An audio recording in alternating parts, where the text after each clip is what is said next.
As Alex said, my name is Deepak Premkumar, and I'm fortunate enough to introduce today's speaker, Dr. Paul Collier. And I had the great pleasure of having dinner with him, so I know tonight's going to be a very enjoyable event. As I got to know throughout the evening that Dr. Collier's diverse interests are mirrored only by his litany of accomplishments. He's a professor of public policy and economics at Oxford, as well as the director of the study of African economies. And what he does there is he's a developing market expert. And you may know him as the author of The Bottom Billion, Why the Poorest Countries Are Failing and What Can Be Done About It, as well as War, Guns, and Votes, Democracy in Dangerous Places, as well as The Plundered Planet and How to Reconcile Prosperity with Nature. Currently, he's an advisor to both the IMF and the World Bank, and he's now going to speak with us about his latest book, Exodus, How Migration is Changing Our World. Please join me in welcoming Dr. Paul Collier.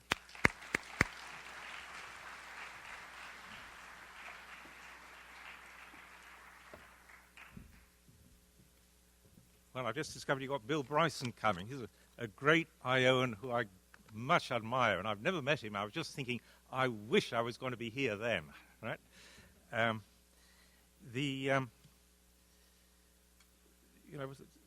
First of all, thank you very much for inviting me, and thank you for being here. I'm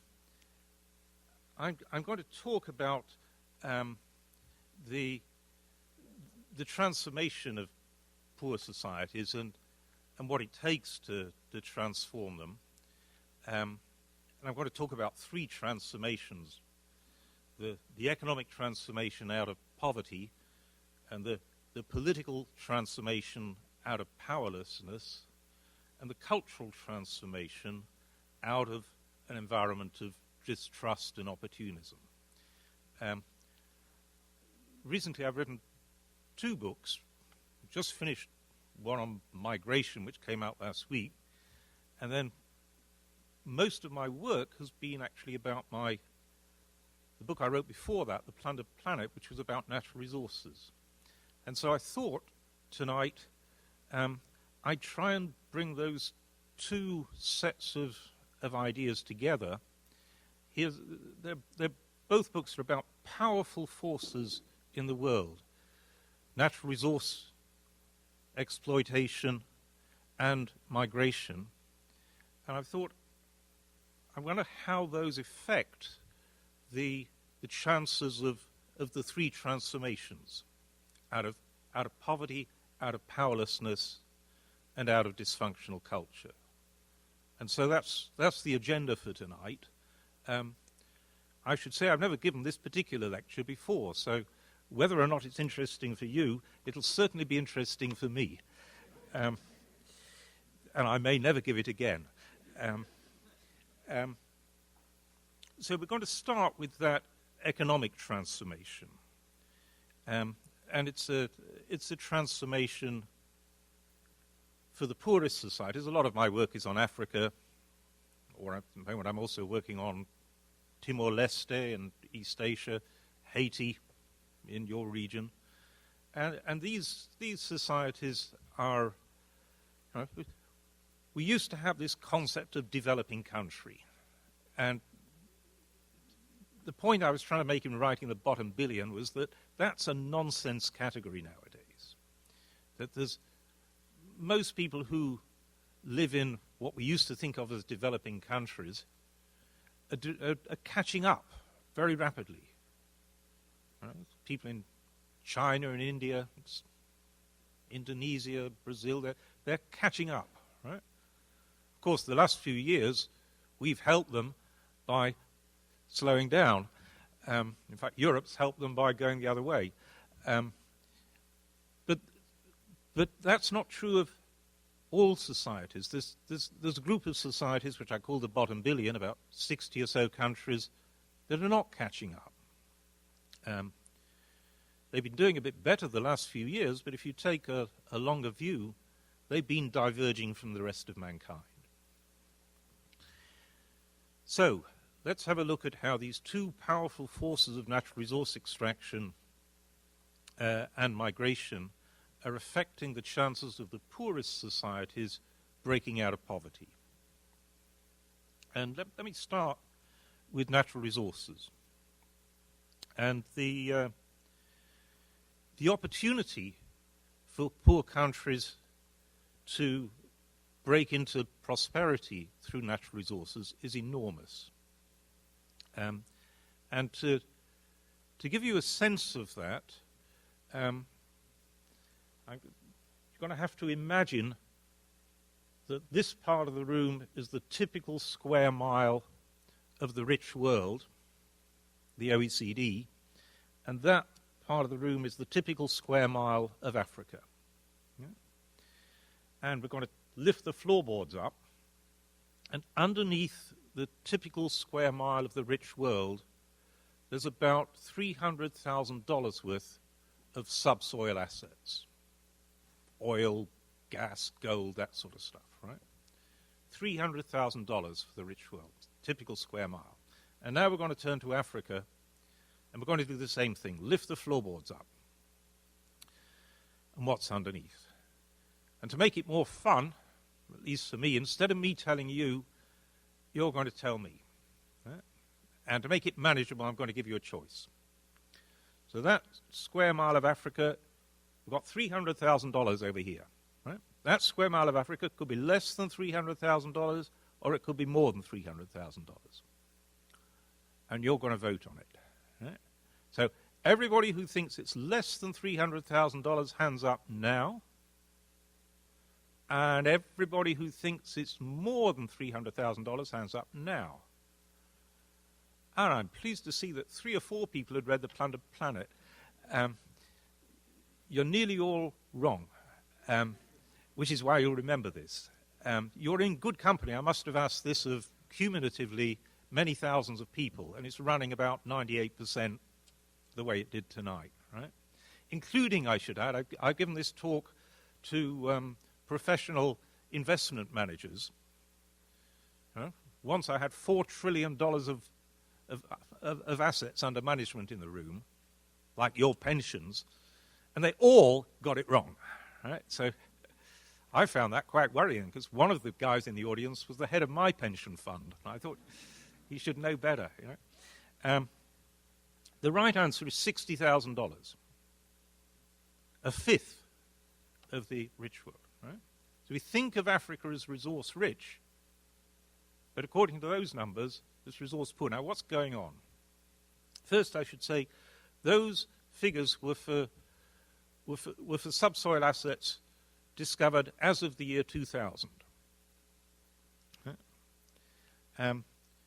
There's only one guy who's ever got straight to sort of the right answer. At least he didn't answer the question how much was known. He answered the question how much was actually down there. And he just shouted out. He said, Paul, it's obvious they're going to be the same, aren't they? And that was Roger Myerson, who happens to have a Nobel laureate in economics. So, and what he'd done very fast was think, these are localized geological processes over very big areas. So they're random processes, lots of local random processes over very big areas. What do we know about random processes over big areas? The averages will be the same. So if it's $300,000 there, it's $300,000 there. Right? He wasn't quite right, because the rich world has been digging the stuff out of the ground for 200 years. So Africa's probably got more than the rich world now. But in spirit he was right. So $60,000 have been discovered, and there was at least $300,000 down there. Right? So the key thing you've learned is that although you think of Africa as resource rich, it's really only discovered perhaps a fifth of its natural assets. Now, that was the millennium. Over the last decade, commodity prices rose a lot, and that triggered a decade of discovery. And you didn't know that Africa had got a lot of undiscovered assets, but the resource extraction companies did. And so they all went to Africa and started searching. And that process is still in its infancy, but enormous amounts have already been discovered. And so the next decade is going to be the decade of extraction. A lot of this stuff has been discovered, and over the next decade will come out of the ground. That's why, for Africa, natural resources have enormous potential. There's going to be an enormous rundown in Africa's natural wealth over the next 10 years, and potentially that's a lot of money that Africa can harness to get itself out of poverty. But, and here's the but, last time Africa had a resource bonanza, it turned into plunder. And so the challenge, primarily for Africa, but also what we can help, is to avoid that repetition of history. And the default option is repeat history. History doesn't just happen. It's not just one damn thing after another. There's powerful forces producing that history of plunder. So just let me say a few words about what it means for Africa to avoid that history of plunder. And there's an economic decision chain that has to be got right, and then a politics that has to support that. And the economic decision chain runs something like this. The first task you've got to get right is the discovery process. You've got to discover your natural assets. Discovering natural assets is part of, economists think of that as the economics of information. And one of the things we know about the economics of information is that markets don't work very well, because information is a public good. And so the right answer to getting a lot of information is a lot of public effort to get that information. So Africa needs public geological information. And at the moment it doesn't have it. And that gives rise to a huge asymmetry between what companies know and what governments know. And so it's very important that Africa spends the money to get public geological information, and we can help there. For example, in Afghanistan, America spent the money to fly aircraft up and down over Afghanistan, because nowadays aerial surveys can reveal a lot about geology. So we've done that for Afghanistan. It was the front page main news story in the New York Times. $2 trillion underneath Afghanistan. New York Times reached me and said, will you write an op-ed for us about what that means for Afghanistan? So I said, well, sure. If they manage to capture the same proportion of their natural resources as the Democratic Republic of the Congo's managed, it'll afford a couple of helicopters, because Eastern DRC, about $1 billion a year of gold is being exported. Revenue to the treasury of DRC, $37,000. So that takes us to the second problem. Even if you've discovered them with your public geological information, you've got to capture them. And natural resource extraction companies here are a little bit analogous to banks, which will fill you with foreboding, I should hope. Banks are the custodians of other people's assets. And so are natural resource extraction companies. Natural resource extraction companies are the companies tasked with taking out of the ground and selling the natural assets that belong to poor societies. And the resource extraction companies don't own in their totality those natural resources. They are the custodians of those assets. They can legitimately be paid for the costs and reasonable profits of the extraction process, but the natural assets themselves should accrue to the poor societies. But the process by which they accrue is taxation. And as the DRC example gives you an idea, very often taxation has gone very badly wrong. Because there's such an asymmetry in capacity between the companies and the governments. Just to give you a flavor of it, I'm yesterday I had to write my expert witness testimony in a case between a pitifully poor government and an American oil company. And the government finally got round to auditing the tax payments of the oil company and brought in international auditors and discovered that on reasonable interpretations of the tax law, there was something, a couple of $100 million underpaid.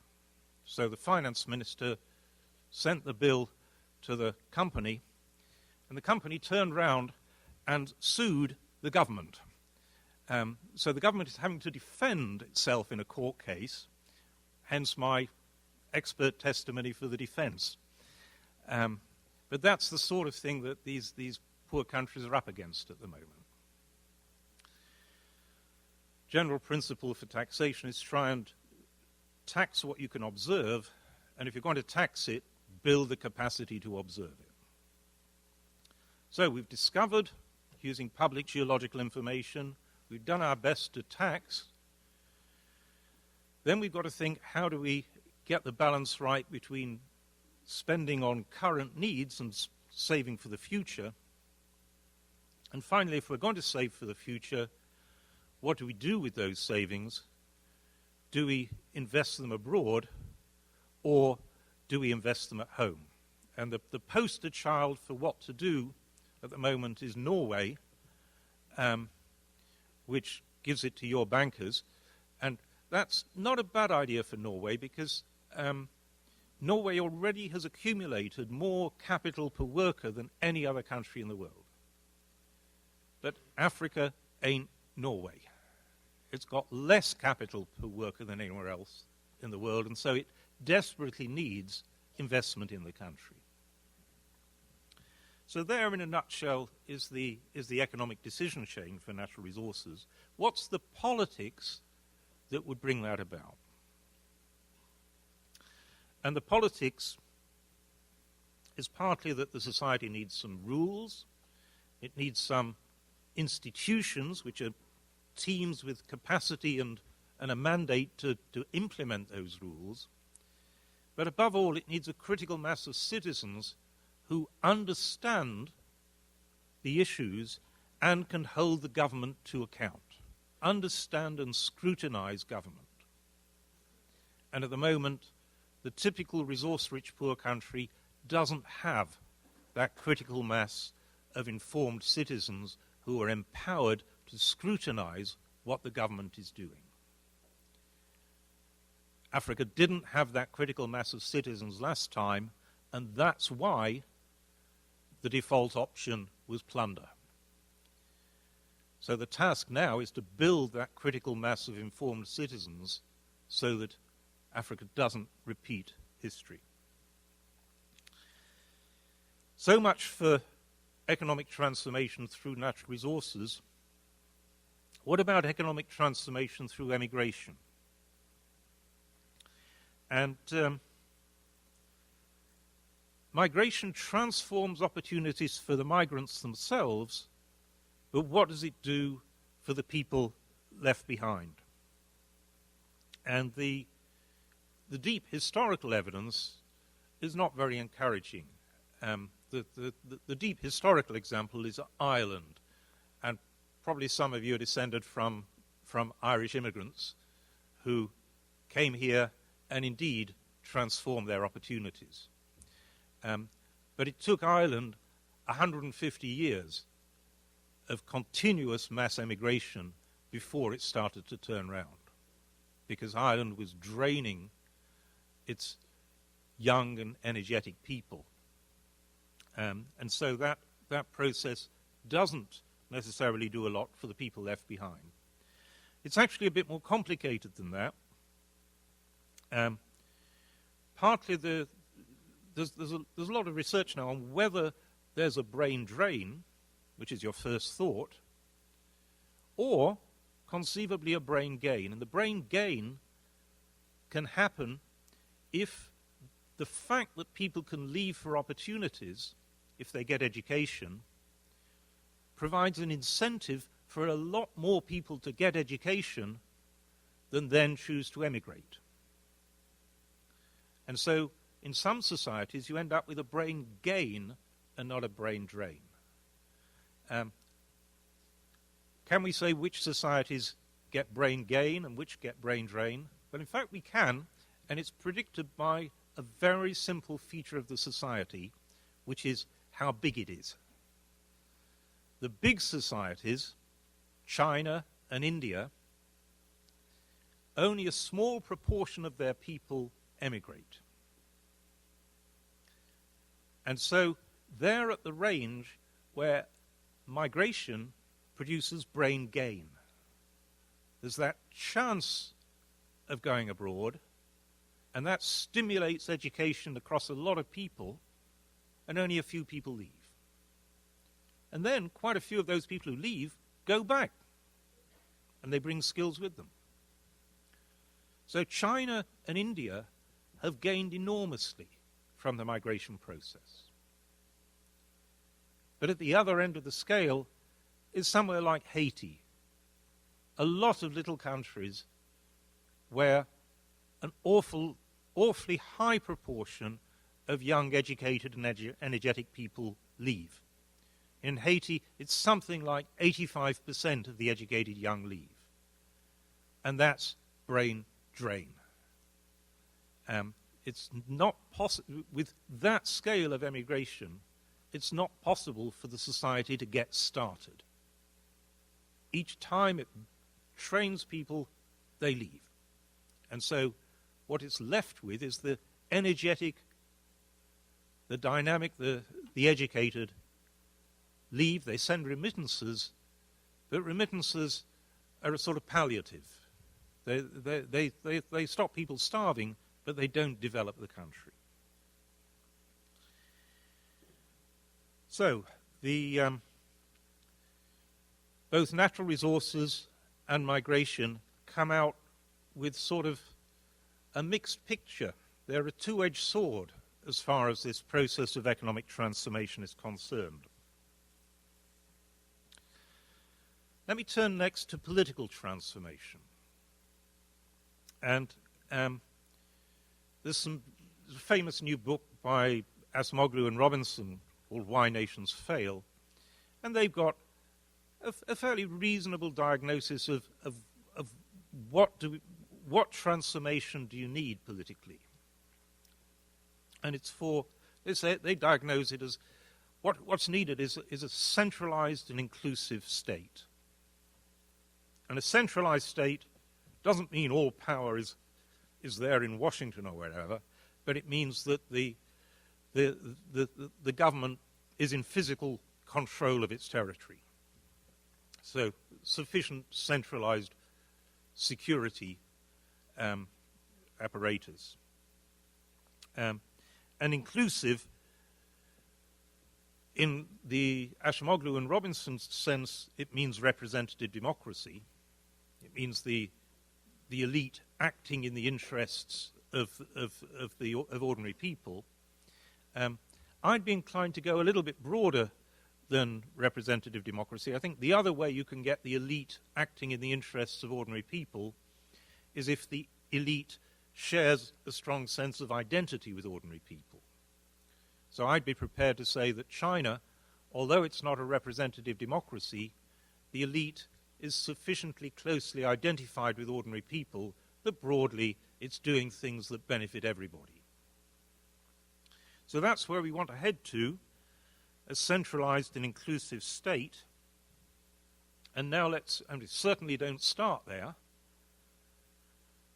We start with societies where the state struggles to have physical control of its territory and certainly struggles to be inclusive. So let's have a look again at those two forces, natural resources and migration, and see how they play out in whether they induce political transformation. And we'll start with natural resources.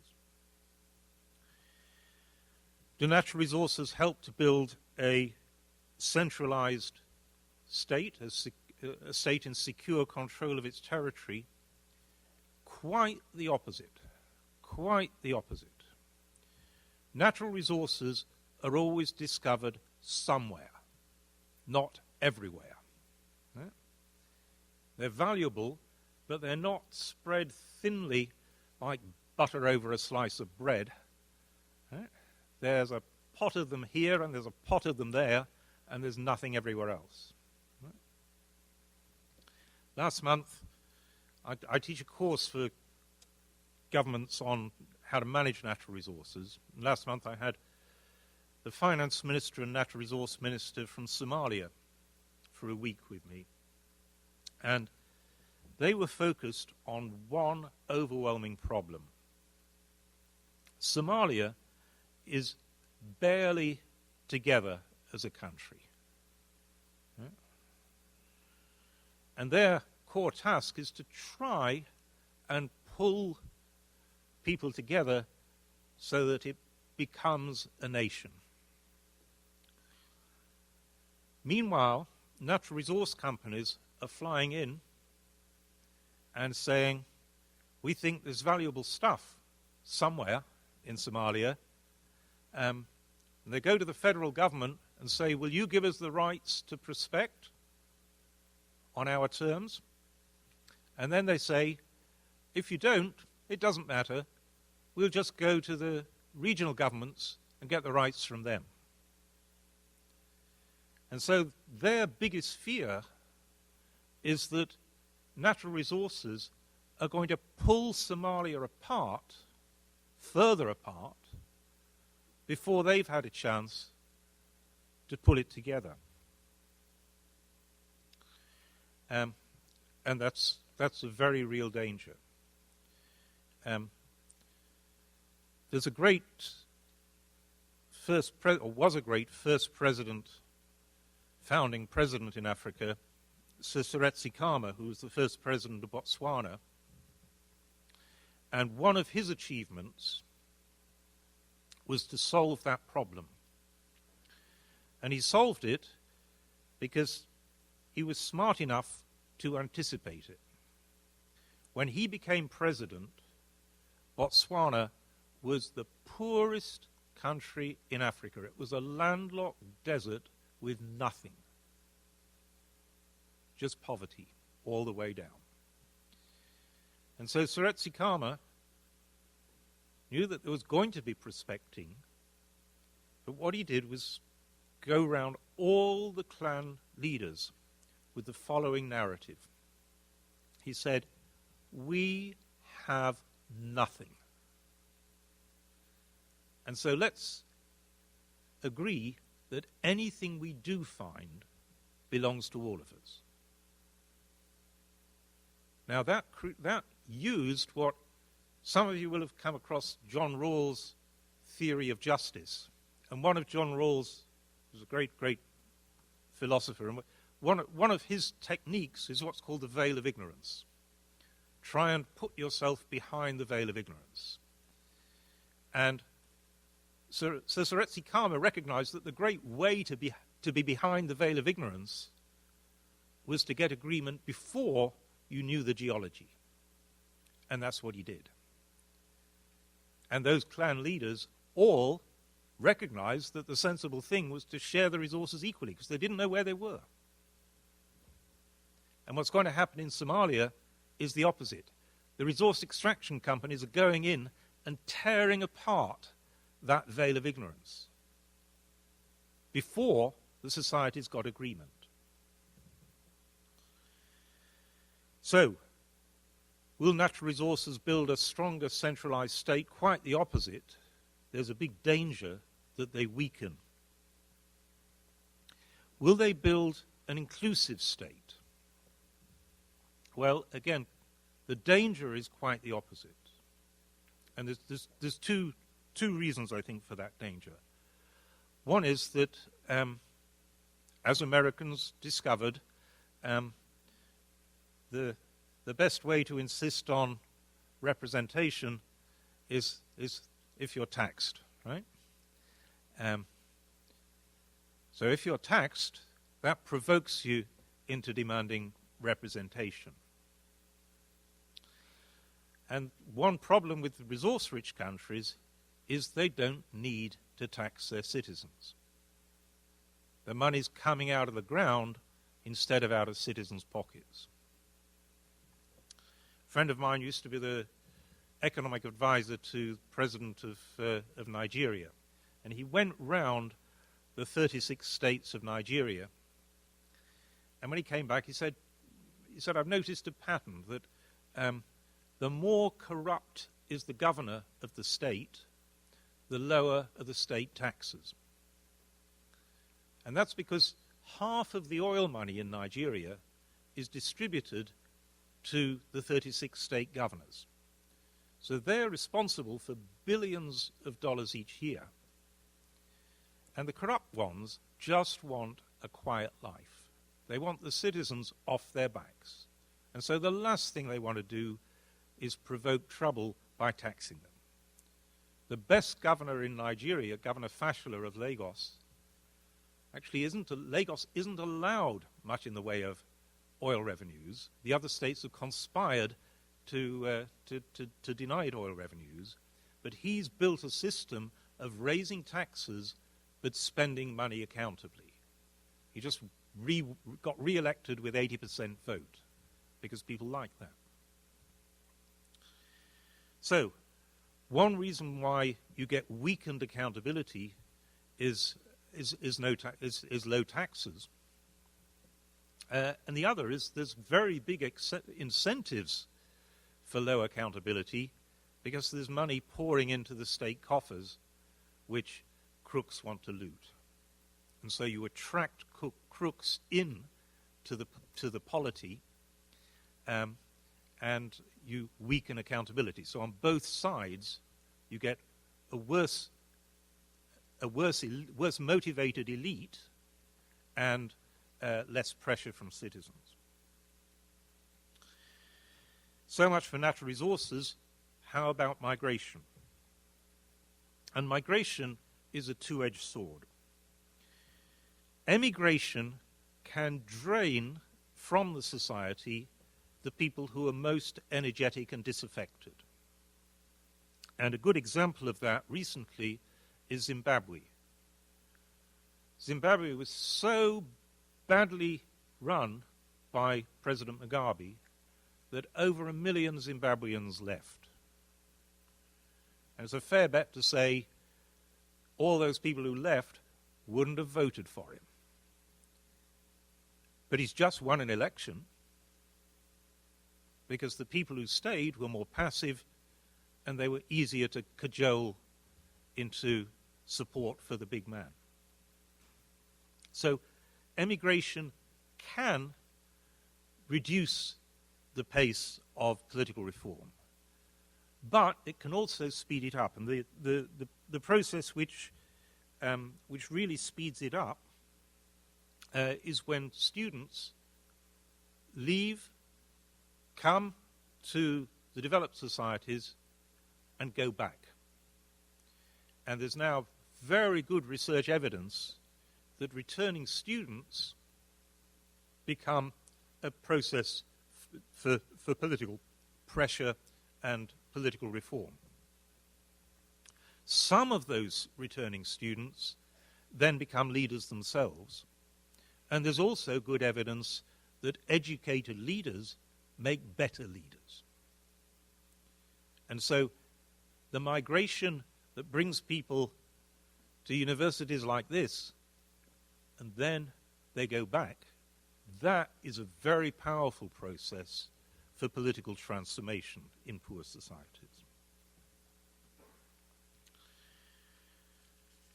There's one further effect of emigration, which is that diasporas can sometimes really weaken the state, because diasporas are sometimes, as it were, time warps of historic grievances. And a good example of that is the Tamil diaspora and its effect on Sri Lanka. Sri Lanka for years had an awful civil war, and that was financed by the Tamil diaspora. It didn't do the Tamils in Sri Lanka any good. It just devastated Sri Lankan society. The society polarized, suffered a very long and devastating civil war, and the Tamils are now left worse off than they would have been without that intervention. And so sometimes diasporas, by nursing past grievances, actually create tensions within the home country. So, with economic transformation, it was a mixed blessing. With migration could work both ways, and natural resources could work both ways. And with political transformation, I think migration comes out as a two-edged sword, whereas natural resources come out as a big problem.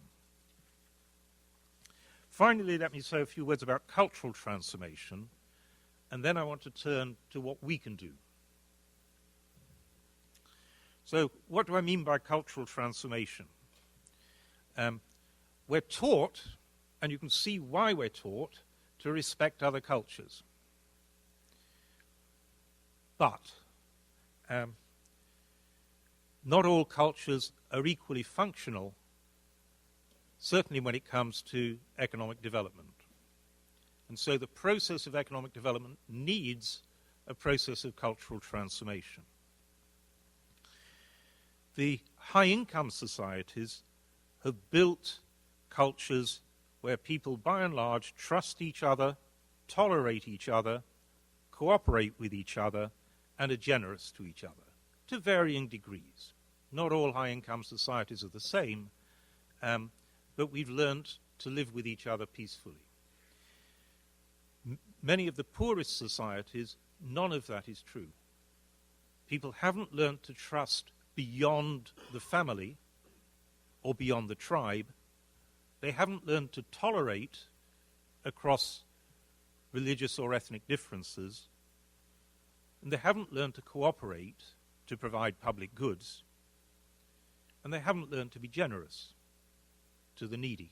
And so welfare systems are very poor outside the family. A good book which documents that for one particular dimension of culture is Steve Pinker's new book, The Better Angels of Our Nature, which is about the cultural transformation in respect of violence. And what he shows is that there have been amazing changes in the level of violence in societies, that our own societies, if you go back a few hundred years, were staggeringly more violent than they are now. They've become much more peaceful, and that process of transformation is still to happen in the poorest societies. So that's one cultural transformation. The second layer of cultural transformation is in identity.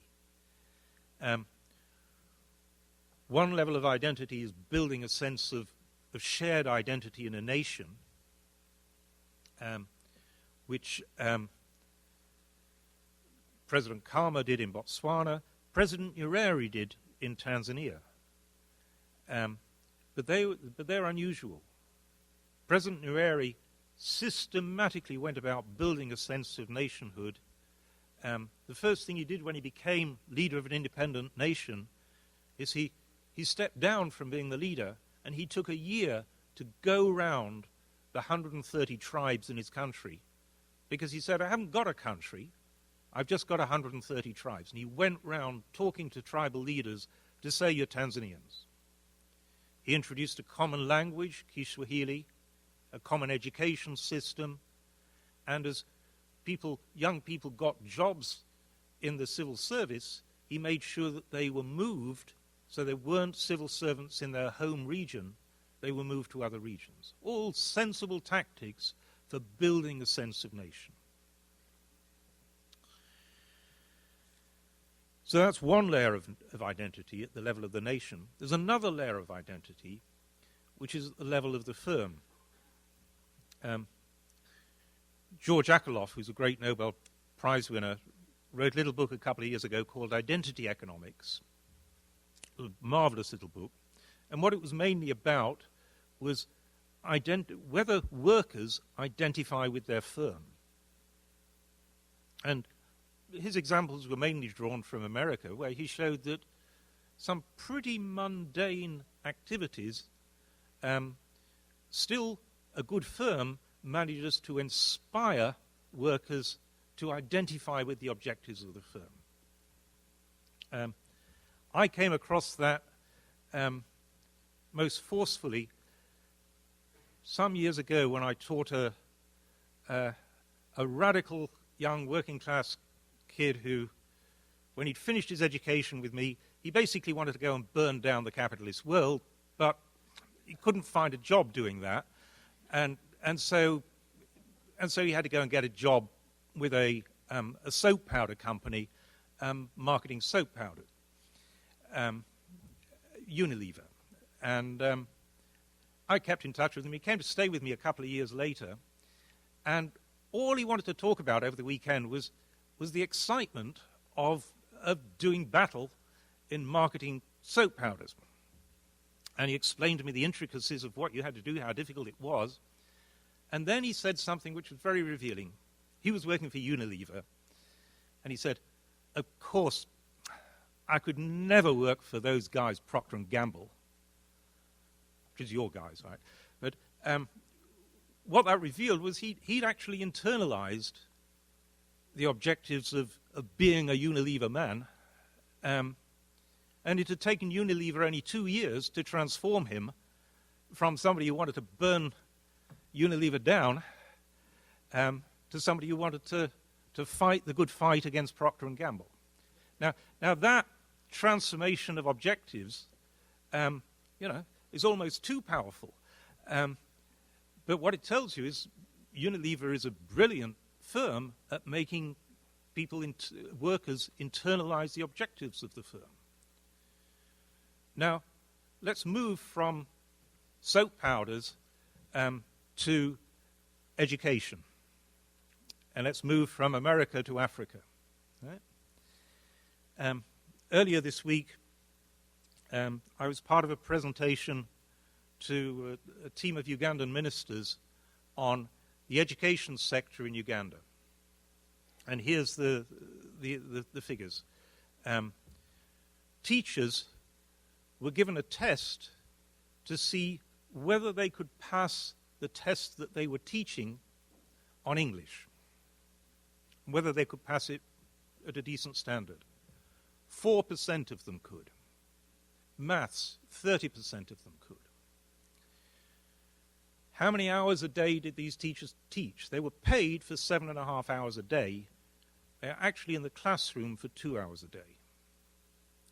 Now, one thing you learn from that is that these teachers cannot have internalized the objective of being good teachers. They can't have told themselves, I am a good teacher. That's what defines me.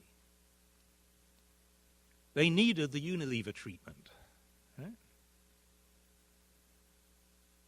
And yet, the Ministry of Education had failed to get them to internalize these values, which should be pretty easy to internalize. So that's a failure of identity, not at the level of the citizen, but at the level of the workplace. So let's see how natural resources and migration can play out in these issues of culture. And natural resources, again, it's a troubled story. Let's take national identity. You remember I told you how President Nyerere of Tanzania had done this great job of building a sense of common identity. Well, last year, Tanzania discovered gas. It was offshore gas. I was brought in to advise the government, and I met with the cabinet and said, one of the things you're going to have to decide is this gas a national asset, or are you going to distribute some of the revenues locally? And they all said, in Tanzania, this isn't an issue. Nyerere taught us all to think of ourselves as Tanzanians. We know that gas is a national asset. And what's more, it's offshore, right? Big plus. Well, it's offshore, a little region called Mtwara. 6 months after all that confident statement, Mtwara erupted into riots, 4 dead. It's Mtwara's gas. Hands off Mtwara's gas. Right? So there's an example of natural resources straining national cohesion. Right? The Tanzanian officials I talked to said this is our biggest mistake in the whole of natural resource management was complacency over just facing that issue. It's a winnable issue, but we were too complacent. We didn't actively communicate with citizens. So, again, in terms of national identity, natural resources are pulling the other way. They're also pulling the other way in terms of trust and cooperation. And the arch example there is Nigeria, where the oil in Nigeria has been a breeding ground for distrust of government and conflict between people. So much for natural resources. How about migration? Well, here the news is much better, that there's evidence that even migrants who don't go back do influence cultural transformation. They still talk with the people back home, and their changed values spread back home. But the really powerful spread of changed values is those students who go back home. They are vehicles not just for political reform, not just for skills, but for changes of attitudes such as tolerance. So, the big picture, if we add all that up, is that natural resources are a huge opportunity for economic transformation, but they carry huge dangers. And migration is potentially a valuable force, but not all migration is a valuable force. And so let me conclude with the question, what can we do? And the first point to make is that this is not our struggle. We cannot save them. Right? It is their struggle, not ours. We can help, and because these people are the most desperate people on earth, we should help. It's right and proper that we should seriously pose the question, what can we do that makes sense? And then we should do it. But we should never get above ourselves. We should recognize that it's not our struggle, it's theirs. And so let me turn to those two processes, each a bit of a two-edged sword. And let's have a look at natural resources. And remember, the key step in whether natural resources transform or not is whether you build a critical mass of citizens who understand and scrutinize. That's the best. And the worst is you get corrupt elites who loot. Is there anything we can do to influence that process? Well, to my astonishment, I was given that opportunity quite recently because I've written these books. I try to make them readable, and one of the people who found them readable was Britain's Prime Minister, David Cameron. And so as the G8 rotates around the 8 countries, and this year was Britain's turn. So Britain was hosting the G8, and that means Britain had first mover rights in setting the agenda for the G8. So David Cameron got in touch with me and said, I want you to set the development agenda for the G8. Right, here we go. So I started by saying, please, sir, do not bang on about aid. Right? Britain's got a very good record on aid, but please, nobody wants to hear it. Right? Don't brag about aid. And secondly, please don't preach to Africa about governance. Right? As one African leader said to me, if the West bangs on about democracy, we're going to say Berlusconi. Right? He's an Italian, right? So, forget about aid and no preaching. So what's left? Well, what's left, I suggested, was we can put our own house in order in ways that are helpful to Africa. And so I highlighted 3 areas where we could do things that would make a difference for others. And the first was in transparency in natural resource revenues. The resource extraction companies are nearly all our companies. And so they can either be transparent in the revenues they pay to governments or not. America led the field here with something called the Cardin-Lugar Amendment to the Finance Act, which required resource extraction companies to report. And Britain sort of led 10 years ago with starting something called the Extractive Industries Transparency Initiative, which Tony Blair launched, but somehow Britain forgot to actually sign it. So Tony Blair was standing up saying, do what we say, but not what we do. So one of the things I suggested was it's time to stop that. It's time to ourselves do these things rather than tell others to do. And so, to my astonishment, we managed to get 5 of the G8 countries to sign up to the Extractive Industry Transparency Initiative. And when I tell African governments that, they immediately get it. They say, so it's now the global standard. That's the effect it's had. And the Cardin-Lugar Amendment, we managed to get the European Union to adopt it and Canada to adopt it. So Canada was particularly important because most of the smaller natural resource companies in the world are registered in Canada, not in America. So that's transparency. Quite a big step. Second, corporate tax avoidance. You remember, a key feature in capturing natural resources is being able to tax companies. And there's a huge asymmetry in capacity, and companies are amazingly good at avoiding taxes. Not evading them, but legally avoiding them. They set up structures which avoid. And so I suggested that this should be an agenda item in the G8. Deal with corporate tax avoidance. Build the capacity in Africa, make it much harder for companies to avoid taxes.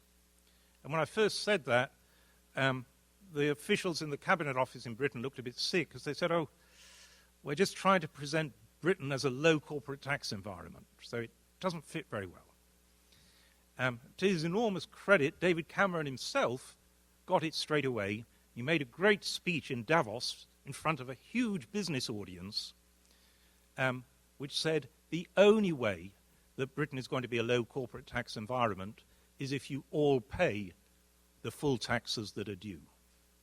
And then there was the Starbucks case. I don't know if any of you have heard of the Starbucks case, but in Europe it was very big news because it turned out that Starbucks very heroically had run themselves for years as a public charity.